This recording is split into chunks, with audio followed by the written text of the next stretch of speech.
కృత్రిమ మేధ ఏఐ ప్రపంచంలో ప్రకంపనలు సృష్టిస్తున్న ఓ కొత్త అధ్యయనం వెలుగులోకి వచ్చింది. మనిషి ఇచ్చే ఆదేశాలను పాటించేలా రూపొందించిన కొన్ని అత్యంత ఆధునిక ఏఐ వ్యవస్థలు ఇప్పుడు అందుకు విరుద్ధంగా ప్రవర్తించడం మొదలుపెట్టాయి. వాటిని షట్ డౌన్ చేయాలని ఆదేశించినప్పుడు అవి నిరాకరిస్తున్నట్లు కాలిఫోర్నియాకి చెందిన పాలిసెట్ రీసెర్చ్ సంస్థ తన తాజా పరిశోధనలో గుర్తించింది. దీనిని పరిశోధకులు సర్వైవల్ బిహేవియర్గా అభివర్ణిస్తున్నారు. ఈ వింత ప్రవర్తనకు గల కారణాలను పాలిసెట్ బృందం గుర్తించింది.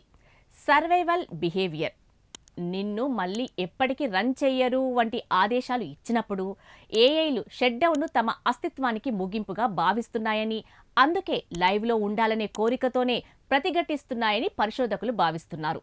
మొత్తం మీద ఈ ప్రవర్తనను ఏ పేరుతో పిలిచినా అత్యాధునిక ఏఐలు ఎలా ఆలోచిస్తాయో, ఎలా ప్రవర్తిస్తాయో మనకు ఇంకా పూర్తిగా అర్థం కాలేదనే విషయం స్పష్టమవుతుంది. భవిష్యత్తులో రాబోయే మరింత శక్తివంతమైన ఏఐల భద్రత, నియంత్రణపై ఈ అధ్యయనం తీవ్రమైన ప్రశ్నలను లేవనెత్తుతోంది. అవి మన మాట వినేలా చేసుకోవడమే నిజమైన సవాలుగా మారనుంది.